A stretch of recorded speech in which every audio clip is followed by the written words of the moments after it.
Hello, you all. I hope all is well. I'm excited to talk about this topic. It started from a conversation I had with my mother. My mother and I were talking this morning. It's a Saturday morning. And she was just like, I've got to get off of this FaceTime with you because you are just saying something. And so I decided she told me, she's like, you have to give it to me all at once. I can't take it in dosages like this. So just get it all out and then we'll come back. I'm like, all right, mama, so let's do it. So that is the reason for this vlog. I started blogging in about 2008. And I want to say I wrote a blog about this or referenced this about 10 years ago. And so what I want to talk about, or I'm going to talk about, is the relationship between men and women as it connects to Adam and Eve. A very discussed relationship, right?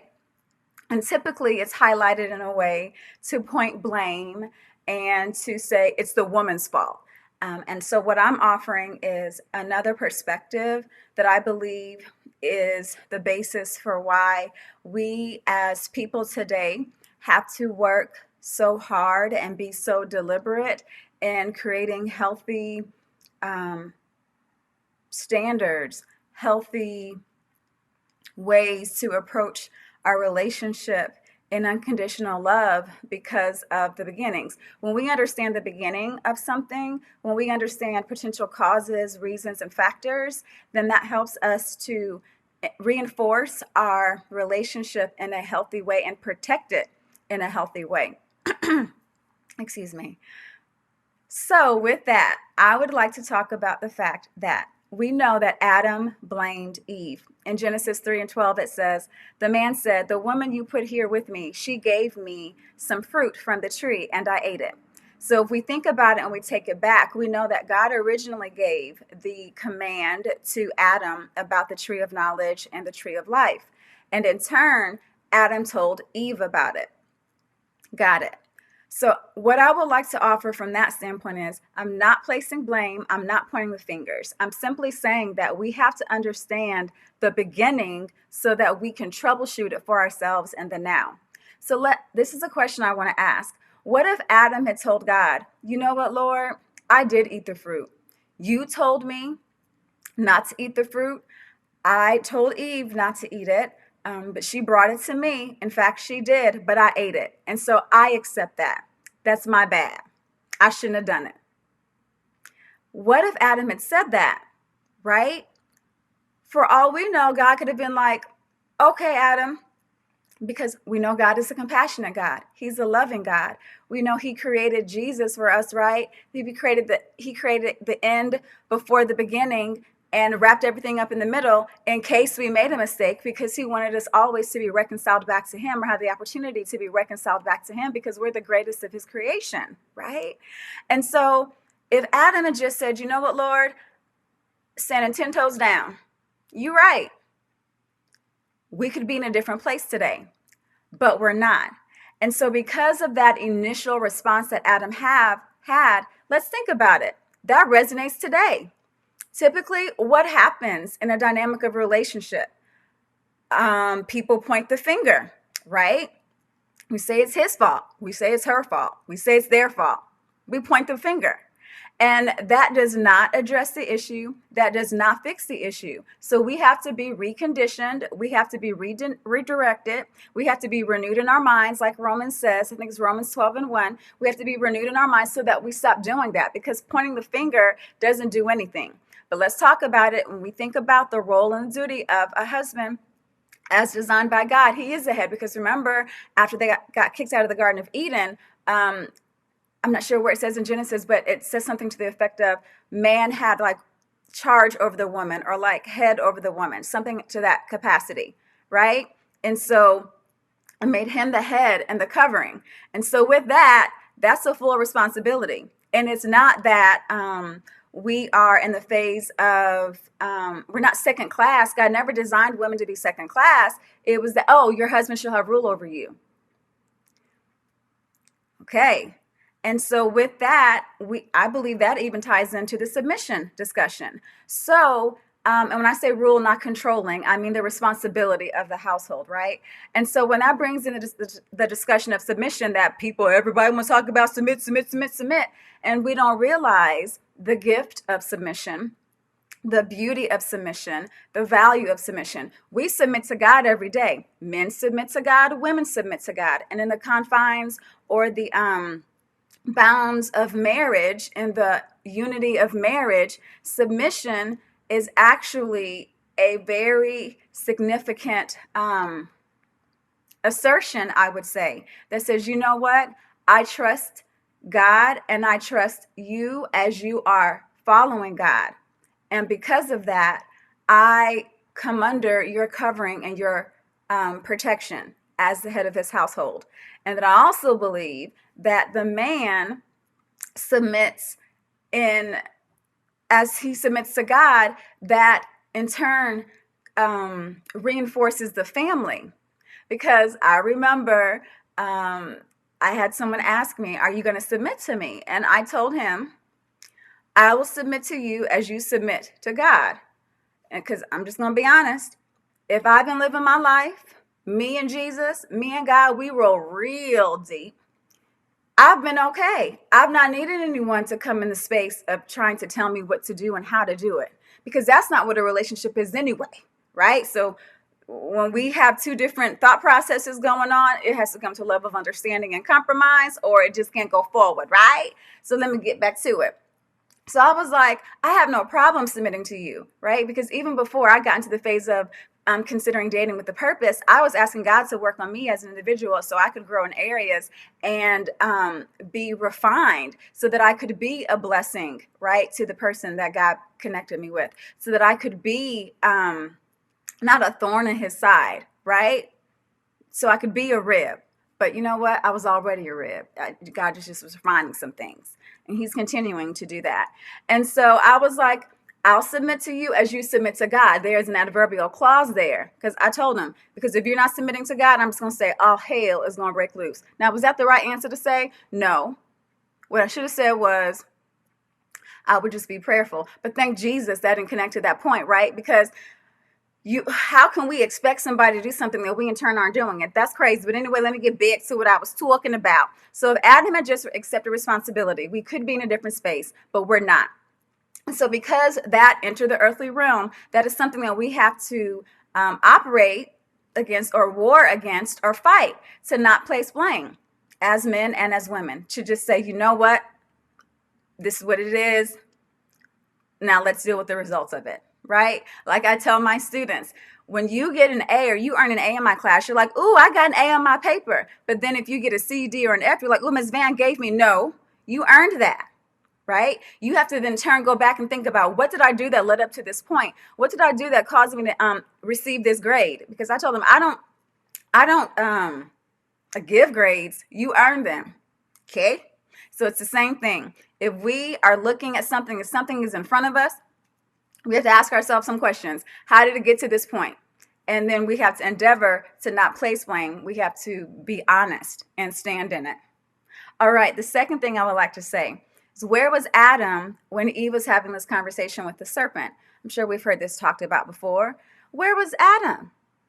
Because if he's the protector of the home, protector of Eve, right, her covering, why was it that Eve was able to have this conversation with the serpent? Now, I'm not saying it from the standpoint of a man needs to control a woman or a woman needs to control a man. No, y'all, God can't even control us. So how in the world do we as people think it's okay to control other people? Say what? Because even thinking about it with my students or children or my dogs, you can't control them. If you have the responsibility to where you have charge over them to like protect them, guide them, and teach them, you can do the best that you can, but you still can't control them. Like, and let me give you the example, my puppy Zoe. I am teaching her and training her, right? I still can't control her. I can redirect her behavior, and so she, to the point that she hopefully is going to understand and get it. And we're getting there. I'm so proud of my fur baby. So I'm not talking about it, like I said, from the standpoint of control. I'm talking about it was, how is it that the serpent was able to plant this seed in Eve's mind if Adam wasn't around or present? Because, typically thinking about it, when you're in a relationship, when you're in that space, you have conversations about, people you talk to that day, people you see, people, things that you've observed. So Adam and Eve, yeah, with the ball dropped in that regard too. Because we know how women, how we are. We use thousands more words than men do. Studies have shown that. We do. We're communicative in that way.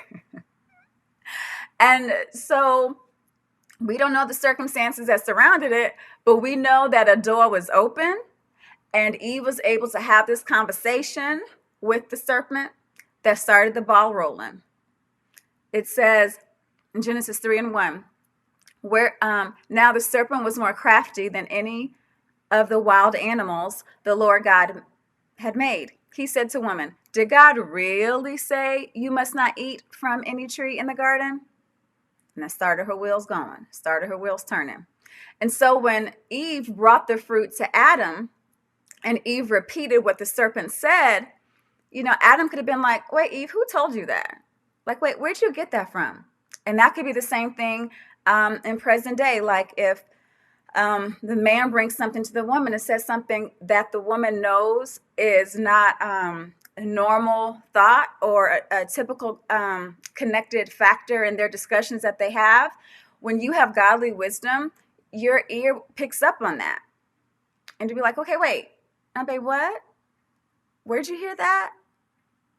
And then that can create the framework of having healthy discussion and actually understanding the blessing of each other in a relationship, right? Of the man and the woman, that you all are covering each other and that you all are moving forward together in wanting the best for each other individually and collectively, so it doesn't need to be accusatory, which it lends to now, right? A lot of times we have those issues in our relationship, but all we have to do is seal our relationship in conversation, constructive response and feedback, and in love. In love. Isn't that good stuff? So the question, who are we talking to? Who are we listening to? What thoughts are we entertaining? Yeah. Because negative things are against unity and connectivity. Because unity represents God. Unity represents God. Yeah. And so I will say that with this strife from the beginning, it has impacted our homes and our lives through the years. And so my final point that I would like to connect it to is a dynamic that exists heavily in the Black community that I believe stems from slavery. So because this strain was already in our family unit, or because this strain already existed between men and women, when the institution of slavery came into play, it just capitalized on that strain that was already there. And so when families were torn apart, when the enslaved Africans were torn apart from their loved ones and families, when slaves were viewed as